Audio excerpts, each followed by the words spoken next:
The world in the late 1930s stood on a fragile precipice as the echoes of the previous Great War began to fade into a new, darker tension. In the heart of Europe, the drums of nationalism beat louder, signaling a shift from diplomacy to the cold, hard logic of industrial warfare. Factories that once produced civilian goods were repurposed.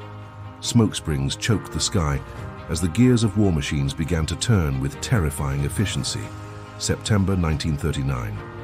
The storm finally broke. The invasion of Poland marked the beginning of a conflict that would consume every corner of the globe.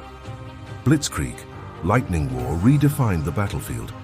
Rapid movements and overwhelming force shattered traditional defenses, leaving the continent in a state of total shock. The conflict soon spilled into the skies.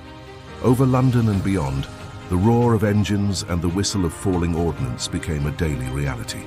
Across the vast expanses of the Atlantic and Pacific, naval armadas clashed in a desperate struggle for control of the vital sea lanes. By 1941, the war had become truly global. The invasion of the Soviet Union opened a front of unprecedented scale and unimaginable brutality. In the Pacific, the surprise attack on Pearl Harbor pulled the industrial might of the United States into the fray, changing the war's trajectory forever. As the years pressed on, the momentum began to shift. The turning points were forged in the grit and blood of pivotal high-stakes battles. Stalingrad became a symbol of defiance. In the ruined streets, every building was a fortress, and the cost of every inch was measured in lives.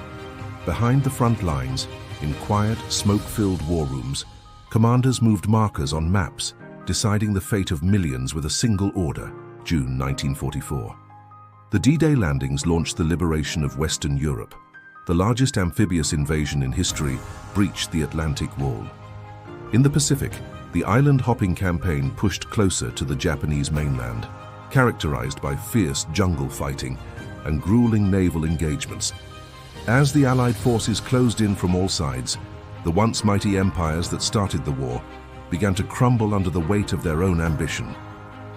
The final days saw the liberation of camps and the discovery of the true scale of human suffering, a darkness that words can scarcely describe.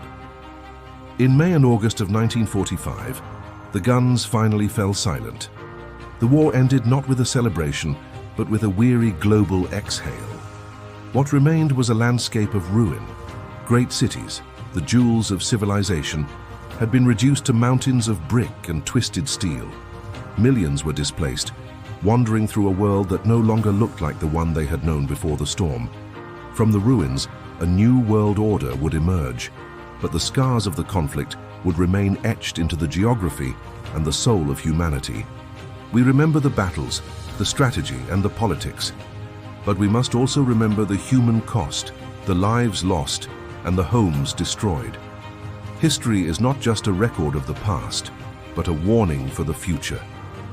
The story of World War II is a testament to resilience. As the sun sets on the battlefields of old, may we never forget the price paid for the peace we often take for granted today. This was the true story of World War II, a journey from the gathering storm of invasion to the somber silence of ruin and reflection.